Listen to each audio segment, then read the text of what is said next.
sur cette question, on a l'impression justement que, on en parlait en début d'émission, des comptes rendus ou règlement de compte, et que l'affaire Martinez-Zogo est en train de prendre la tournure justement de règlement de compte dans le contexte qui sera bien évidemment évoqué dans la seconde thématique. On se serait attendu à arriver au moment où on a déjà les gens qui disent eux-mêmes avoir enlevé et avoir torturé qu'on puisse sortir de cette affaire. Mais on vous convoque à travers des Reporters sans frontières et autres, une autre affaire de second commando qui serait arrivée. On a vu une vidéo de quelqu'un qui était pratiquement déjà mort.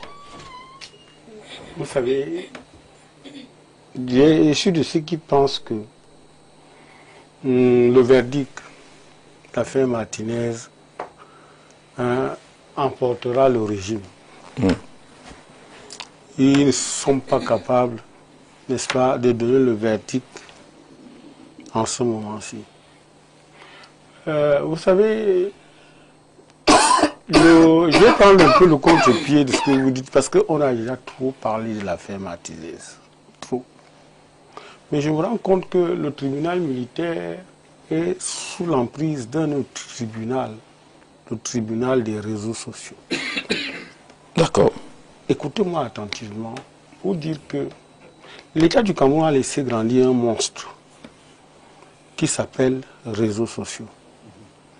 Tout à l'heure, dans sa première prise de parole, Elimbi parlait d'un Tchouta qui donne un rendez-vous d'attaque comme s'il va déverser les missiles sur le SGPR. Ça va passer, on ne dira rien. Et il y a beaucoup de choses comme ça là qui passent, n'est-ce pas? Et puis, le pays, là, il regarde. Vous avez dans les réseaux sociaux des flingueurs, des juges, des armées cybernétiques, des gens qui se disent influenceurs, mais qui vous dénaturent un procès. Et du coup, nous sommes d'accord que quelle que soit la décision, nous ne serons pas d'accord. Tout à fait. Tout à fait. Et du coup, toutes les peurs là, les flingueurs là, n'est-ce pas, les spécialistes du lynchage qu'on trouve dans les réseaux sociaux, tout le problème est là. Parce que tant que l'État du Cameroun n'a pas pris ses responsabilités, regardez, tiens, l'abondance des correspondances qui se retrouvent dans les réseaux sociaux, qui est commentée, c'est un vice. Et ça devient nocif. Il y a des gens aujourd'hui, la preuve, les réseaux sociaux ont déclassé les médias classiques. C'est eux qu'on écoute. Parce qu'on a laissé l'embouteillage. Tiens, c'était le titre. Le nom de l'émission de Martinez-Zogo. Qui s'en suivent. C'est où? C'est dans les réseaux sociaux. Oui. Et regardez les commentaires c'est des commentaires qui montrent effectivement comment les esprits de nuisance, comment les bonimenteurs ont pris la parole. Personne n'a cherché à savoir ce qui s'est passé, ni comprendre la vérité. Mais la vérité est simple. C'est que les gens ont pensé qu'un événement mondial extraplanétaire, comme tomber Bab de Soulé, ça pouvait attirer un certain nombre de choses. Peut-être même que ça pouvait donner l'impression de la création d'un parti politique. Ça pouvait. Soulé lui-même, au centre de l'affaire, c'est quand même un grand reporter, un senior journaliste. On ne peut pas dépêcher un officier de police ou bien un inspecteur de police. Moi, je félicite le commissaire central des renseignements généraux. On ne le félicite pas parce que jusqu'à aujourd'hui, on pense que la police est essentiellement répressive. Imaginez-vous que ce soit produit un incident. On serait là en train de ramasser les pots cassés. Mais le commissaire central a anticipé. Sauf qu'aujourd'hui, nous vivons une situation qui est telle qu'il y a le refus, le rejet de tout ce qui est institutionnel. Oui.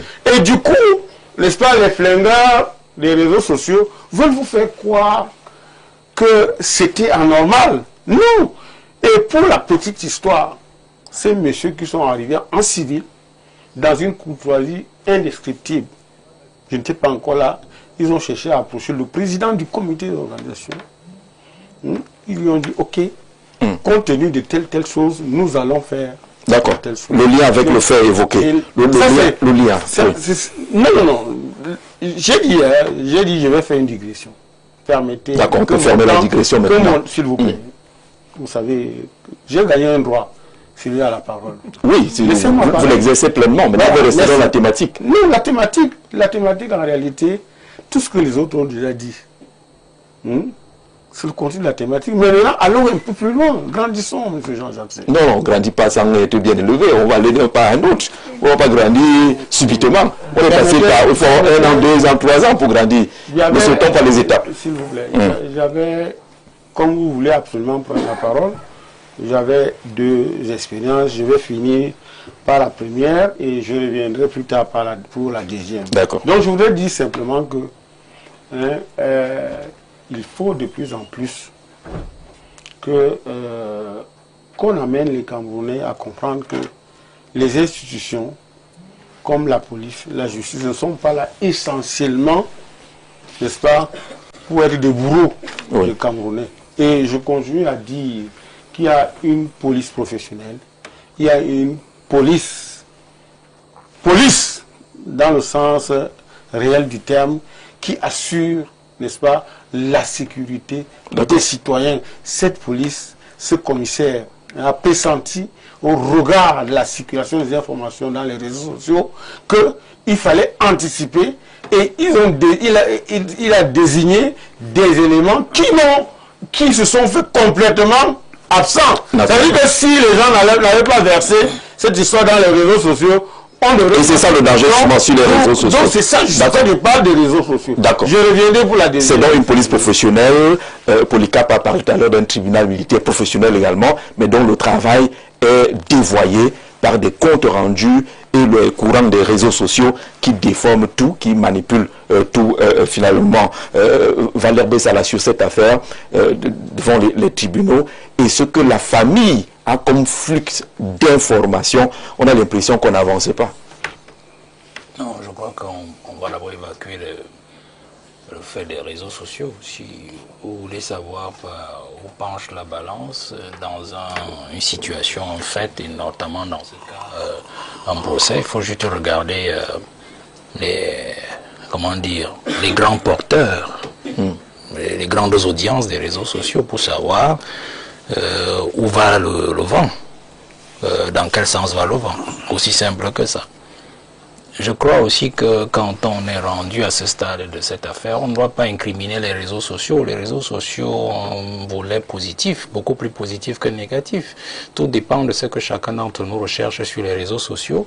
Tout dépend de la posture de chacun, tout dépend des sensibilités que nous avons, tout dépend des intérêts de chacun, tout dépend des accointances que chaque personne qui consulte les réseaux sociaux, les grandes audiences, que ces accointances qu'il a avec qui X ou Y. Donc c'est cela, chacun regarde les réseaux sociaux avec le prisme de ses subjectivités. Donc il ne faut pas les incriminer. Mais le fond est que malgré tout ça, les réseaux sociaux, le fond est toujours là. Il y a toujours un fil rouge, le fil de la vérité, le fil du fait vrai.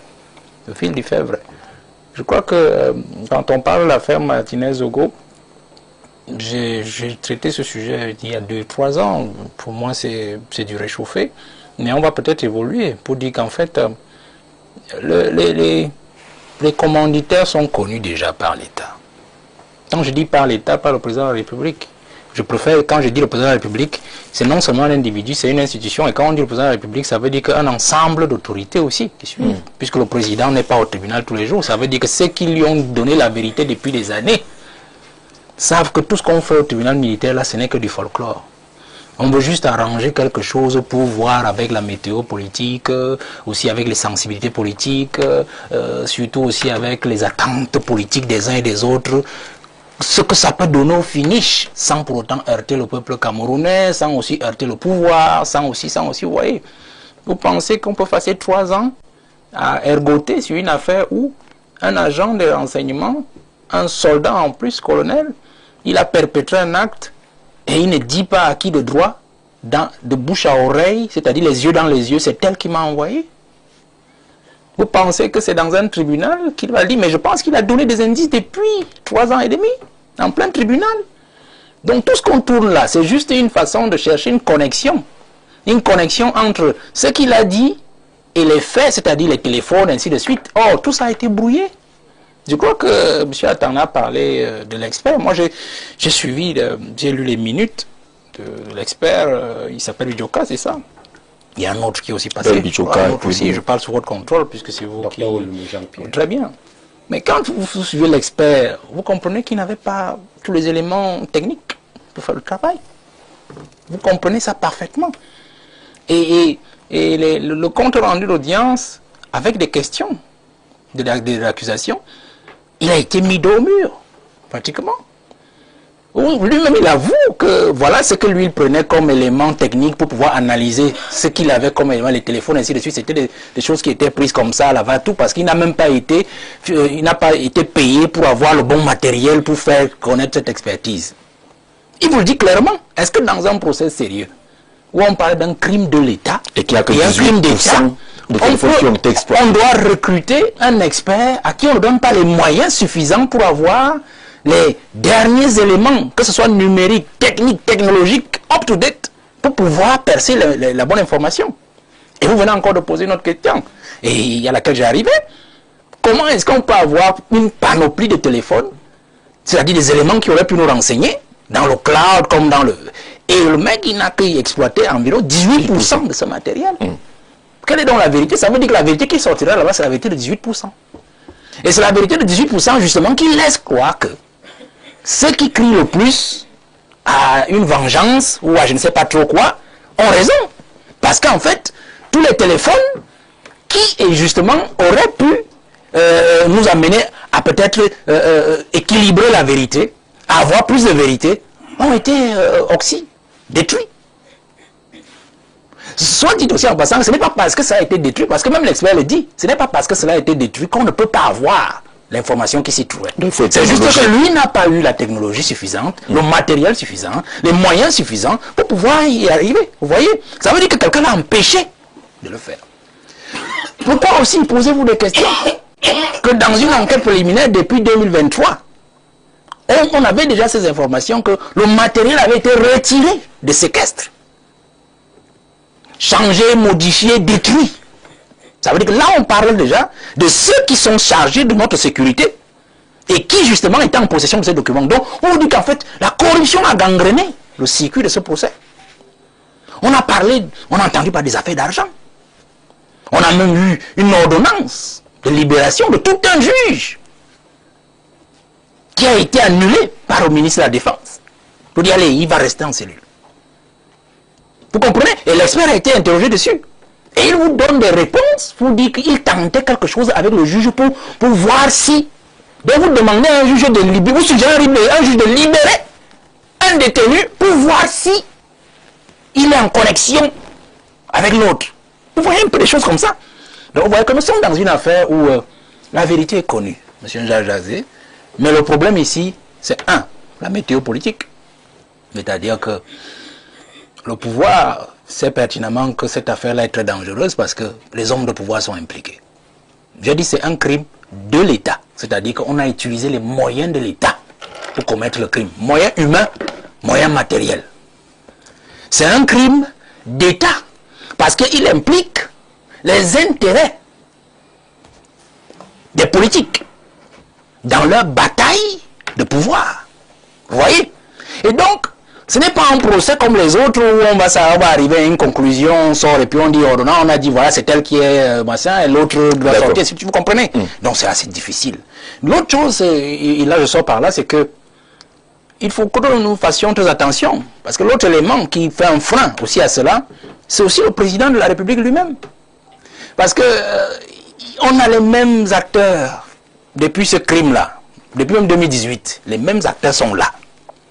Que ce soit on dit, tel est impliqué, on donne son poste. Tel est aussi impliqué, on donne aussi son poste. Personne n'a bougé. Et il continue toujours à utiliser les moyens dont il dispose, politiquement, institutionnellement, pour neutraliser le procès. Et les pauvres magistrats, vous croyez qu'ils vont faire quoi? Ils ont aussi des techniques, les magistrats, quand ils sentent qu'en fait ils sont sous pression, ils commencent aussi à faire courir l'affaire le plus longtemps possible, en attendant que le président de la République, justement, c'est parce que c'est lui le véritable problème de ce procès, hein, qu'il débloque la situation. Et débloquer la situation veut dire que le gouvernement, que lui il a promis depuis et qui ne vient pas, devrait, là j'utilise un conditionnel, devrait être une solution. C'est-à-dire que ceux qui tomberont du gouvernement feront un vide et laisseront certainement des faiblesses qui permettront justement aux magistrats d'avancer un peu plus vite. D'accord. Professeur, là je vais interrompre.